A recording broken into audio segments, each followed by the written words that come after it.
that's kind of the... I really don't. Do you guys want to continue on this prompt, or do you want to move on to something else? I just want to speak to that specific thing you said. How is that incorrect? Well, the first part is what you're messing up. Okay. It's irrelevant whether or not the signers of the Constitution... Didn't they write it into the federal Constitution? I don't know how else to explain it. Like, I so actually you're just don't. saying I think the men... I don't even know how to explain it. Maybe any a better prompt than that. switch. Maybe a prompt switch. I think we should probably do... I want to clarify two things. I want to clarify... What you wanted was to have trade between each state. Yeah. But when you're talking about their religions, this was pan-Protestant. So there was no unification there. So they were willing to unify. If the federal government wouldn't be okay with a Muslim government, then they probably should have written in that you have to be a Christian government in some way. They probably could have found something connected amongst all the Christians to ensure they just did that it the through states... Look, I don't even know where to start with this one. You're about to watch what happens when someone comes into a debate so unprepared, so locked into their ideology, that they can't even understand basic historical facts about the founding of America. Andrew Wilson is sitting here trying to explain to Andrewism, and I'm not even kidding, how federalism works. Like the basic structure of the American government, and this guy just cannot wrap his head around it.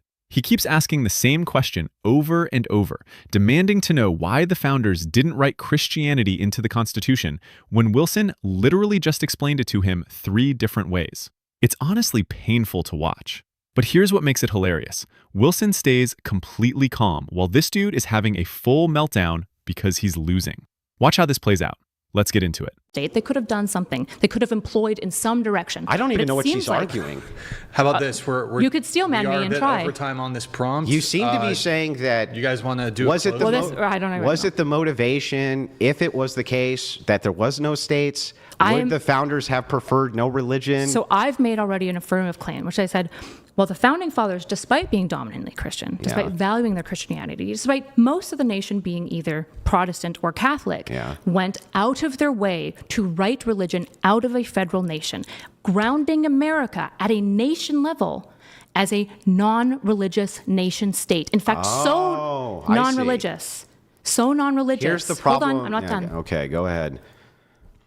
Go ahead. Really quick before you go. Sure. We are a bit over time on this prompt. It does give them some time to tantrum, so you can read your TTS if you want. Well, do you guys... What tantrum? I'm just sitting here. You're eye rolling and like getting upset, which is totally fine. Like it's an impassioned... I actually don't understand what the fuck you're even talking about. That's kind of the... I really don't. Do you guys want to continue on this prompt, or do you want to move on to something else? I just want to speak to that specific thing you said. That's kind of one of my issues with Andrewism is you're not attempting to understand what I'm saying in any way. And usually... I just tried to steel man and you cut me off. When I was trying to steel man your position, you cut me off. I corrected you because you were steel manning me incorrectly. Okay, got it. So here's the thing. Well, if you're going to steel man me, you should probably be correct. Can we and in a good faith conversation, I want to understand you, and you want to understand me. So let me summarize your position. Okay, go ahead. My understanding of your position is that you don't know. You're agnostic as to whether or not the founding fathers wanted, church and state to be blended, but you believe that essentially they allowed the states to do it so that the states could stay religious, and they wrote it at a federal level because they recognized that they would have to compromise, and they couldn't find a good compromisation amongst the states because they were of different religions, correct? No. How is that incorrect? Well, the first part is what you're messing up. Okay. It's irrelevant whether or not the signers of the Constitution themselves would have ascribed for a state religion or not. I think the founding fathers' predilection is important. What's relevant is what they actually did with the states. The state itself, the prospective states, are as much of import as the federal government. That's what anti-federalists thought. You have a federalist mindset for some reason. You keep on, I understand the disconnect. The disconnect is you keep thinking that federal systems are more important than state systems. No. They're definitely not. Let them finish. Hang on. Not only are they definitely not, but that's where the disconnect is. Here's what's actually happening. There was a compromise that was done. The compromise was that there was no possible way that Catholics over here were going to recognize the oaths of Protestants over there. Not if the federal government was making the demand that you had to be X thing in order to swear an oath or do a thing. So what they did instead was they said, what we're going to do is we're not going to implement a nationalized religion. The prospective states instead are going to be able to implement whatever religious institutions that they want. They were perfectly fine with them blending church and state. Yes, perfectly fine with it. Do you think they preferred it? Many of them, yes. So why didn't they write it into the federal constitution? I don't know how else to explain it. Like I so actually you're just don't. saying I think I don't even know how to explain it. Maybe any a better than prompt that. switch. Maybe a prompt switch. I think we should probably do. I want to could I clarify ever two explain things. it better I want than to I just clarify. did? Maybe a prompt switch could be good. Well, Maybe sure. maybe The issue is, prompt switch. I don't know if you want to have a good faith conversation or not. It seems like the answer is no, because in a good faith conversation, we're both trying to understand the most like coherent version of one another's opinions. We're trying to actually understand. Then what why the did you person just is saying. ask me explain it to me when I just explained it to you? What? You said, then explain to me why they did that. And I'm like, I just explained to you why they did that. So again, then I was going to say my next argument against that. Yeah. Right? Which is that you're telling me that the founding fathers, in all of their intelligence and all of their battling and their ability to do so much, like found America, they couldn't figure out a way to compromise amongst the religions if they actually all dominantly preferred a blending, a church and state blending. They just couldn't did figure find that a out. way to do that. So you're saying they actually did do that sneakily through the 10th Amendment. It wasn't sneakily, it was upfrontally. Why wouldn't they just write that in the First Amendment? Why would the First Amendment bar the union of church and state? Because at the okay. If they wanted at a federal level, they federal could've. level, what they did was they said, okay, we're not going to implement any religiosity on independent states. We're not going to do that ever. Why? Because each independent state gets to have their own religion as part of the compromise that they made with the federal government due to the Articles of Confederation. Or, and There's no here's- or. Yes, the There's no here or. Well, the or here is the more reasonable assumption. The founding fathers wrote in an explicit separation of church and state at a federal level because that's what they wanted. They understood that when you blend church and state, it corrupts not only the nation, which they had just separated from a corrupted nation that was utilizing statecraft. Dude, okay, so let me just break down what's happening here, because Andrewism is genuinely not understanding, and I don't know if it's on purpose or if he's just this locked into his worldview that he can't process basic civics. Wilson has explained this like 4 times now. The Founding Fathers couldn't establish a federal religion because the states had different denominations. Catholics in one state, Protestants in another. They would never agree to a single federal church. So what did they do? They said, fine, no federal religion, but the states can do whatever they want. That's the compromise. That's federalism. That's the 10th Amendment. Like, this is 8th grade history class stuff.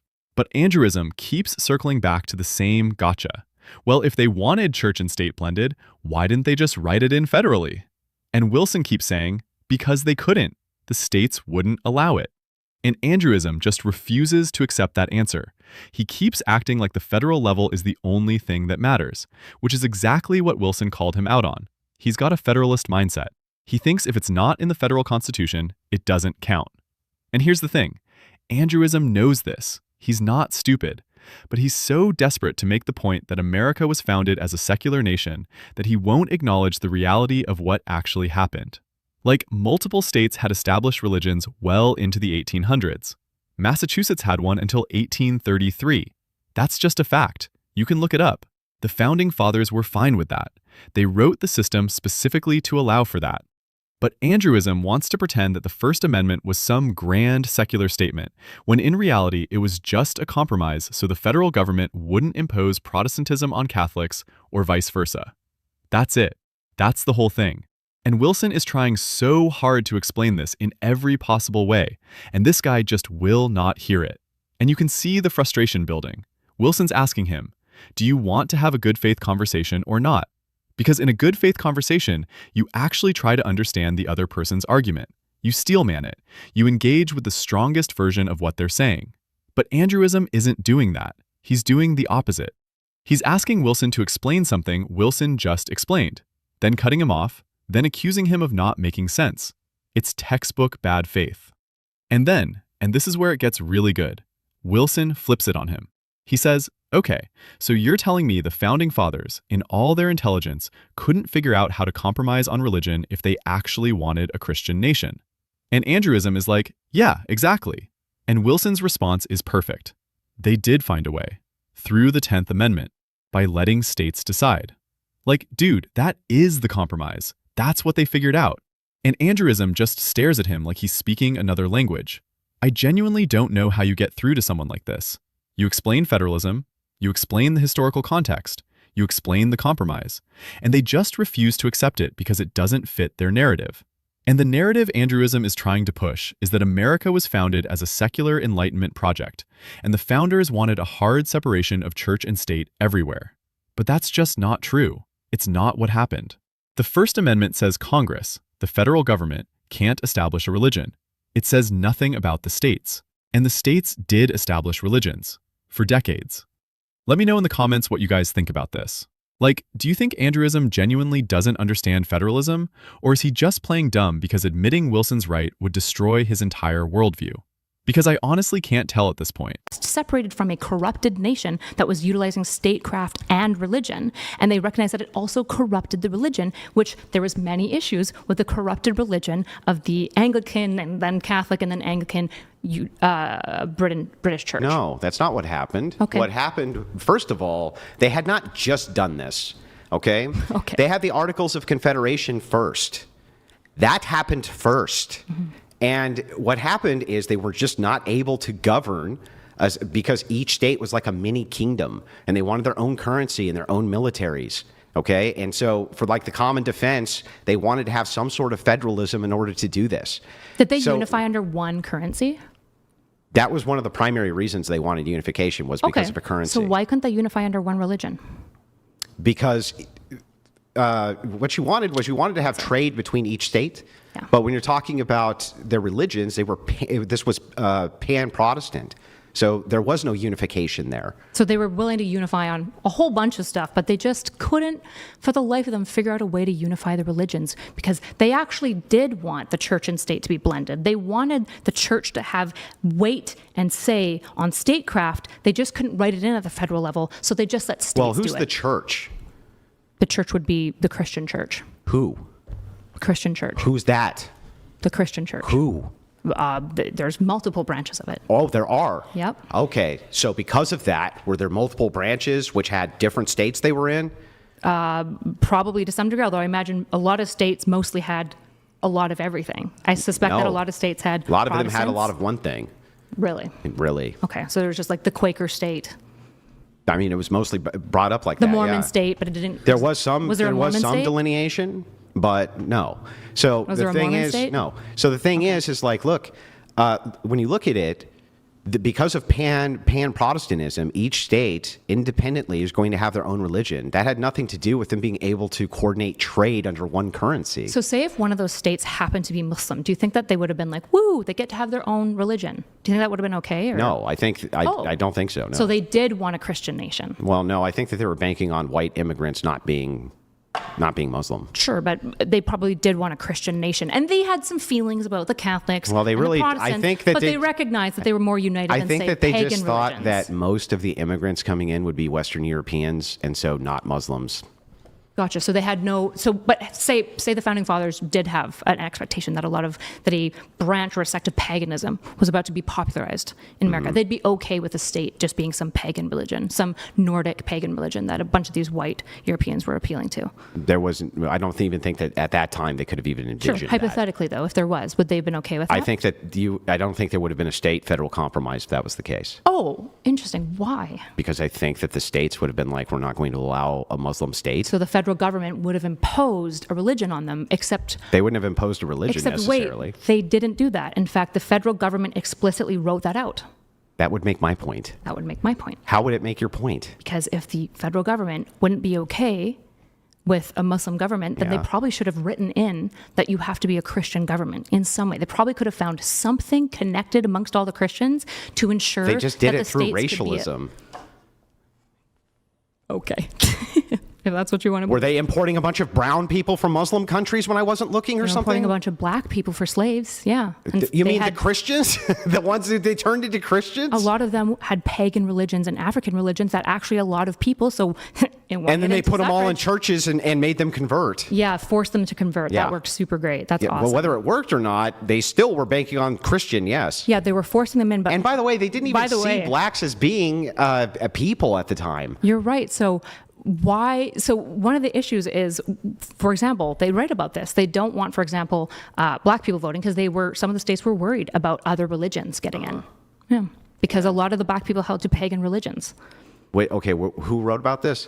I believe this would have been in like Connecticut. There was a bunch of issues specifically in Connecticut around suffrage of women and suffrage of black people. When? I think like 1818. I don't have it on the top of my head. So long after what we're talking about? I think like 30 years after what we're talking So about. long after what we're talking about? Not real. I don't know Yeah, why. really Wait, long why would after? you think that that's not relevant? Because how would that have any relevancy? Because the founding fathers at the time obviously would have known that the black slaves had their own pagan religion. Wouldn't they be worried, You for mean example, that the about pagan the religion slaves? spread? Why would they be worried about the slaves? They were constantly worried about tyranny of any form. They were constantly worried about select interest groups rising up and taking away power from other people. And that's why they put in the three-fifths clause. Okay. All right, so if you made it this far, you just watched a masterclass in how to stay calm and dismantle someone who refuses to engage in good faith. Andrew Wilson won this, and it's not even close. Andrewism came in with a narrative. America was founded as a secular nation, separation of church and state was absolute, the founders wanted nothing to do with religion and government. And Wilson systematically destroyed every single part of that argument. Here's what actually happened. The founding fathers were almost all Christians. They valued Christianity. They believed in God. But they also recognized that the states had different denominations, and they couldn't impose one federal religion without causing massive conflict. So they did what smart people do. They compromised. No federal establishment of religion, but states are free to do whatever they want. And spoiler alert, the states did establish religions. For decades. That's just history. But Andrewism can't accept that because it doesn't fit the story he wants to tell. He wants to believe that the founders were these enlightened secularists who saw religion as corrupting and dangerous. And sure, some of them had those concerns, but that's not why they wrote the First Amendment the way they did. They wrote it that way because of federalism, because of state sovereignty, because of compromise. Wilson explained this like 6 different ways, and Andrewism just kept asking the same question over and over like a broken record. And here's the thing that really bothers me about this whole conversation. Andrewism accuses Wilson of not engaging in good faith, but Andrewism is the one who kept cutting him off, refusing to accept his answers, demanding he explain things he'd already explained, and then acting like Wilson was the one being unreasonable. That's classic projection, and Wilson called it out perfectly. Do you want to have a good faith conversation or not? Because it seems like the answer is no. Like when someone asks you to explain your position and then cuts you off mid-explanation to tell you you're wrong before you've even finished, that's not good faith. That's someone who's already decided they're right and they're just waiting for their turn to talk. So yeah, Andrew Wilson absolutely demolished this guy. Stayed calm, stayed logical, stayed factual. And Andrewism had nothing. Just the same debunked talking point repeated in different words, hoping it would stick eventually. If you enjoyed this breakdown, hit that like button, drop a comment with your thoughts, and subscribe to MB if you haven't already. We break down debates like this all the time and call out the BS wherever we see it. That's what we do here. Stay sharp. I'll see you in the next one.